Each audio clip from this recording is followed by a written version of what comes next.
pwdrin rwy'r tegell ar dan i'w dyfal donc yr hen gloch.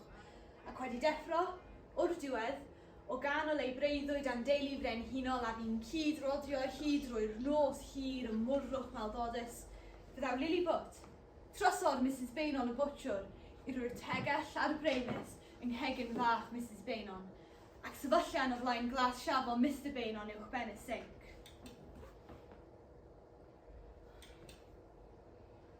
Sut i ennill cais a chyfweliad? Tips perthynas. Sut i ymgeisio? Sut i bertio?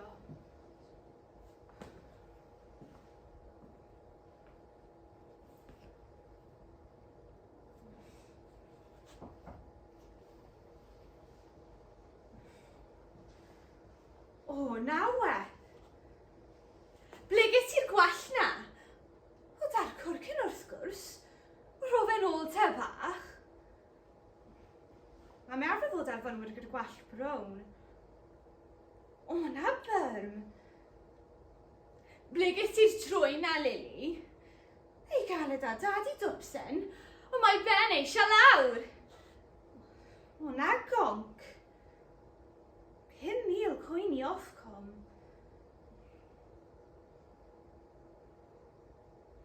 O, na blisyn. Ble ges ti'r wen na, Lil? Mynd at y ffusnes ferch. Sneb yn caru ti. Na beth wyt ti'n feddwl? Pwy sy'n caru ti? Sa'n gweud. O, dere, Lil? Wedi ti ddim? Folon marw. Mae 3 hunanladdiad yn union gysylltiedig ar sioe. Ac yn ddistaw bach, a'i gwfysau'n gysanu ei llun ei hunan, gwllynga'r enw i niwl y glas siafo. Lily! Ia, Mrs. Ble mae fy nhei, ferch? Ble chi'n feddwl o mocs y gath? Dod, Mrs. Mae Lily Butt, gyda breuddwyd yno, gefnu ei bywyd yn Llareg ifan, oleaddau Hollywood. Pob blwyddyn mae'r ceisiadau am sioe reality TV yn agor, a phob blwyddyn mae'n trio. Mae eisiau'r sylw. Mae sbrydon yn dilyn pob merch yn y tref, yn ymwedig polygarchus a'i gardd llawn babanod. O, bydd Lily yn caru byw bywyd heb ots fel hi. Byddai'n mynd ar y teledu, bydd y sylw erbyn hi am unwaith, a bydd pawb yn gwybod pa fath o fenyw mae hi. Neu, pa fath o fenyw mae'n ceisio fod.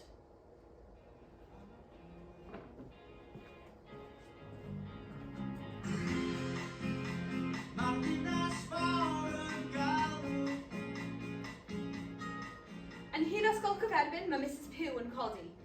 Dynes cas ac anioddefol sy'n treulio ei hanter yn gwylio a barnu mynod y tref yn clywed a chario clecs. Ni fydda'n sioc i chi wybod bod ei gŵr yn breuddwydio am ei lladd. Oeddi Mr Jenkins wedi gweud ei bysyn? Mae'n bryd codi te. Dwch ar glasses, wi am edrych mas, wi am weld. Mae Lily Butt y trosor ar ei gliniau coch yn golchi'r trothwy. Mae wedi bod yn rhoi ffrog yn ei blwrmys. O, na sloten. A mae PC Rhys. Mae fe'n mynd i'r estio palgardus, gawch chi weld. Am beth? Am blanta. Gwelwch, mae'n bystach ei gyfeiriad y traeth i weld awd môr yna o hyd. A fe, 2 bara yn hasu'r popdi. Dim amser i frecwast, ond os dim byd i frecwast, naw rhagedd i chi. Mae ganddo 2 bara 2 graig. Mae dal i freuddwyd yn mynod prydferth perffaith mae'n gweld ar y teledu.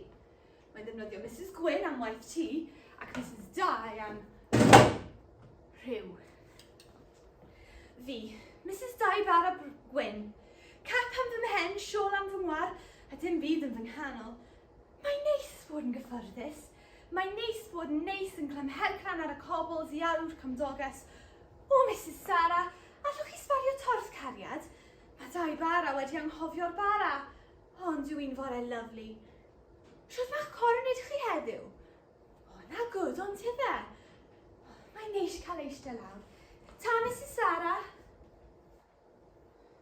Fi, Mrs Dye bara Brown. Clatchen o fenyw dangerus yn fy mhais sydd an sgarled. Uwch na fy mhenluniau brwnt pert. Sgol ar fy ngnaw ti mor frown am o'i aren. Sodle maen ac un sawdl ar goll. Crib cragyn cwban yn fy ngwallt meddfed llithrig llachar. Dim byd arall amdano o gwbl. Dim ond dab o sent. Yn falch o wneud sio wych o'n hynna'n ar y trothwy. Fy wedaid y ffortiwn yn y dail te. Yn gwgi ar yr heirwen yn tanio'n hib. Beth ydyn nhw'n gweud oed am, chi'n feddwl? Maen nhw yn siarad weithiau. Mae Mrs Brown yn dangos ffortiwn o'i gŵr yn cysgu gyda dwy fenyw arall. Credaf i Mrs Gwyn yn freuddwydio am gŵr sy'n ei charu, a mae Mrs Brown eisiau gŵr sy'n ei, wel.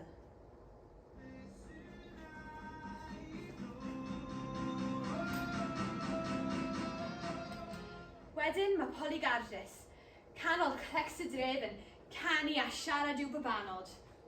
Mae Lily yn genfigenus ohoni, a mae'n credu bydd mynd ar y teledu yn rwydd i'r sylw mae eisiau. Y sylw mae Polly yn cael heb trio. Fi, Polly Gardus, dan y lein dillad yn rhoi bron yn yr ardd i'r babi newydd sbon. Dim byd yn tyfu fan hyn, ond dillad ar y lein. A babis.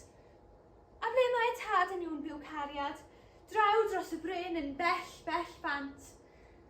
Wyt ti'n edrych rhan ar un awr yn driflon yn dy laff, Drian?